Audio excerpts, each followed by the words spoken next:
नमस्कार। Foreign events bye M के सिंह में आपका स्वागत है। देखिए, इस वक्त जो अपडेट सामने निकल कर आ रही है, finally US president sign the resolve Tibet act. जी हाँ।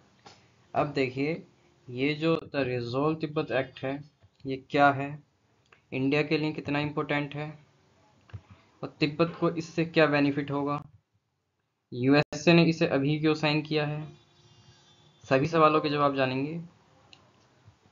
लेकिन उससे पहले ब्रीफ तिब्बत की हिस्ट्री की टाइमलाइन के बारे में जान लेते हैं।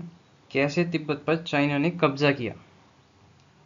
देखिए, 13वीं सेंचुरी में तिब्बत मंगोल एम्पायर का पार्ट हुआ करता था, लेकिन उसके बाद तिब्बत मंगोल एम्पायर से सेपरेट हो जाता है as a independent country.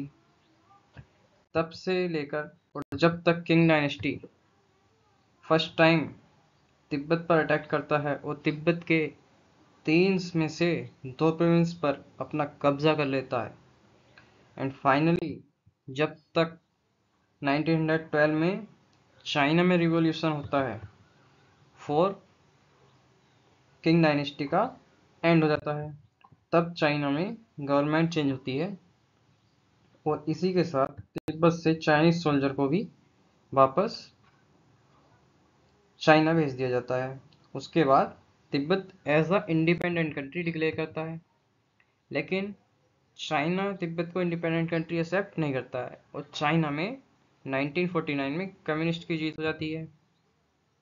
1950s में चाइनीज आर्मी तिब्बत में अपना हजारों सोल्जर भेज कर देता है और इसके बाद 14th दलाई लामा तिब्बत एक 17 पॉइंट एग्रीमेंट साइन करते हैं। इसके बाद तिब्बत चाइना का पार्ट बन जाता है एज अ ऑटोनोमस रीजन, ये जो आप एरिया देख पा रहे हैं। लेकिन वहीं 14th दलाई लामा इस 17 पॉइंट एग्रीमेंट को वैलिड नहीं मानते और आरोप लगाते हैं कि एग्रीमेंट उन पर दबाव बनाकर साइन कराया गया, और जब ये एग्रीमेंट साइन कराया गया तब उनकी एज सिर्फ 15 ईयर्स थी, सिर्फ 15 ईयर्स। लेकिन चाइना इसको तिब्बत की पीसफुल लिबरेशन मानता है। ये तो तिब्बत की हिस्ट्री के बारे में ब्रीफ हिस्ट्री हुई। लेकिन अब यूएसए ने द रिजोल्व तिब्बत एक्ट पास किया है।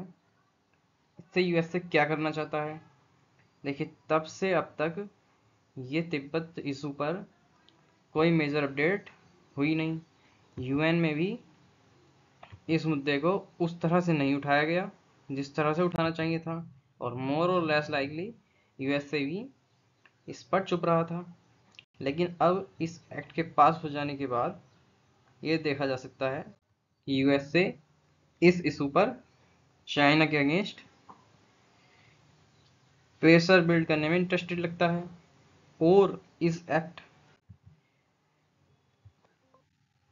द तिब्बत रिजोल्व एक्ट के अकॉर्डिंग यूएसए ने चाइना को peaceful and according to international laws इस इशू को रिजोल्व करने की ये अर्ज किया है। साथ ही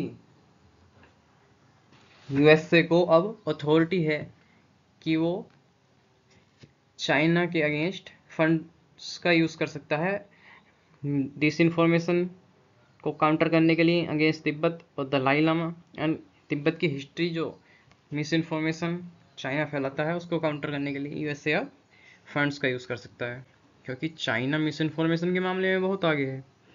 इसी चीज़ को काउंटर करने में यूएसए अब फंड्स यूज़ कर सकता है। अब हम ये जानते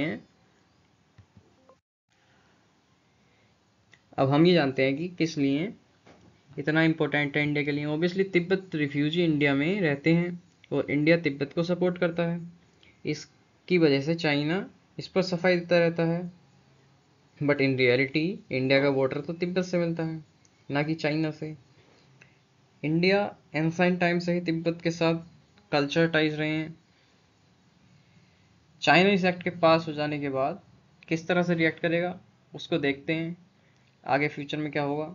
बाकी इस टॉपिक में जो भी अपडेट होगी उस पर सेपरेटली वीडियो हम लेकर आ जाएंगे। तब तक के लिए have a nice day. Thank you all.